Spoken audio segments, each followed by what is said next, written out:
हेल' खुलुमबाय लोगोफोर नोंथांमोनखौ आंनि हारिमु इउटुब चेनेलाव फिन बरनायनानै लाबाय आसा खालामो साफ्रोमबो गावसोरनि अननायाव गाहामै दङ।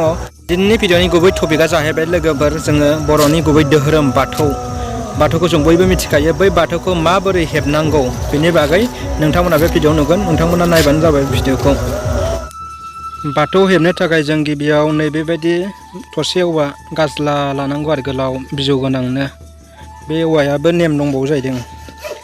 सानजा आरो साहा लेमनाय जानांगौ जाहैदों औवाया। बिदि गाजलाखौ जों बाथौ हेबगोन आरो बाथौ हेबगोन।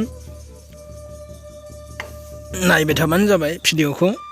नोंथांमोनहा नै बिदि खुन्थिया बाथौनि खुन्थियानि थाखाय सनैने 16था ओरैनो 16 थाखा ना 15था बेखौ मा होनो खुन्थिया? ओमफ्राय बेयो थबाया मा होनो बेखौ? हेबनाय सेपालि बे थनै 8था 16था ओमफ्राय बेखौ बोरै हेबो गासिबो कमप्लिट भिडिअखौ नायलांबानो जाबाय। खुन्थियाखौ बेसेबां नांगौ होनदों 3 फुट 8था जागोन आरो 16था नांगौ। मोनसे खुन्थियायाव 3 फुट जायो बेयो 3 फुट गोलाव खालामनांगौ। औवाखौ बिदि सिनखावगोन 8 16था हिसाब खालामनानै सिनखावगोन बिदि।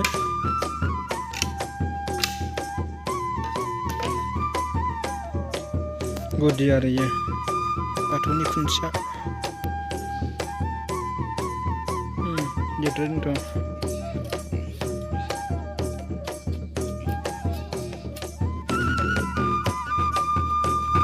बिदि खुन्थिया मिडियाम साइजनि सैनांगौ 8 8 16था नांगौ बाथौनि खुन्थियाया लोगोफोर। सेफालिखौ बिदि गोबा आराम सैयो आरो मोनबा नांगौ सेफालिया बाथौ हेबनायनि बेयो मोनबा। गासिबो सैनाया कमप्लिट जाबाय। खुन्थियाबो सेफालियाबो एबार हेबनो थियारि जाबाय आरो जों सारिगिदिं हिसाब खालामनानै जों खुन्थिया दोसिगोन ओमफ्राय हेबसिगोन। खुन्थियाखौ बिदि हिसाब खालामनानै 16था खुन्थियाखौ मेनेज खालामनानै दोबाय। दोननायनि उनाव जोङो बेखौ हेबगोन आरो बेयो जाहैबाय जोंनि बर'नि गुदि बाथौ बुङो बेखौ थामहिनबा बोरलि बाथौबो बुङो।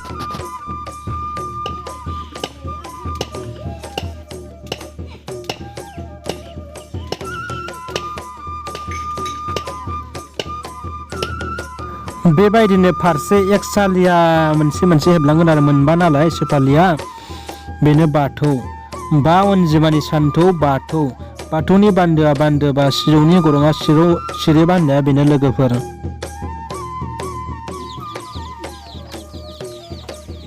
मोनसे सेफालिखौ बेबायदिनो मोनथाम हेबो आरो गासै मोनबा नालाय 15था जागोन बेहाय।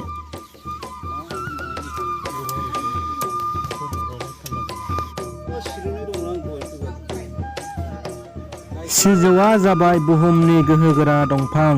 बे जेखि जायगायावनो रज'नो हायो लोगोफोर।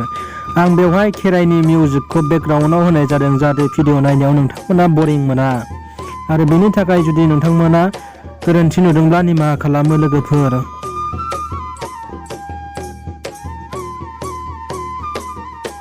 जायफोर बिथांमोना आंनि हारिमु इउटुब चेनेलाव गोदान बिथांमोना अन्नानै चेनेलखौ साबस्क्राइब खालामनायजों लोगोसे अल अपसनाव थुनानै ला। बेबायदिनो फैबाय थानाय समाव नोंथांमोना गोदान भिडिअ नुनो मोनगोन। आरोबाव लोगोफोर मोनसे खावलायनाय, जायफोर बाथौ धोरोमारि सुबुंफोर बिथांमोना बे भिडिअखौ अन्नानै शेयार खालामबानो जाबाय। आरो गुबुन धोरोमनि सुबुंफोरा नायदोंब्लाबो अन्नानै गोरोन्थि बुजिलायनाङा। बयबो गावबागाव धोरोमखौ फुजिनो हानायनि जोंहा भारत हादराव मोन्थाय दङ। भारत हादरा दरसे समाज बासिनो मोनै, धोरोम बासिनो मोनै आरो हारिमु बासिनो मोनै दरसे हादर। नुवाथारि आफा बोराइ बाथौआ गासैखौबो गाहाम आरो गोजोनै लाखिगोन। आं बेखौनो आफा बोराइ बाथौनाव आरज गाबो जाहाथे सुबुं माहारिया दुखु दाहा खैफोद आफोदनिफ्राय बारग'नो हायो। नुवाथारि इसोरा गासैखौबो नायहरो बेखौनो आं आरज गाबो। फिसा फिसौ खम मा दंनायहाय बे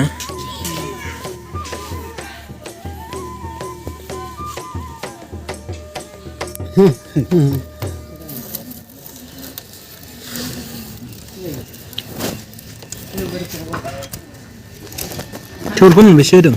मोननै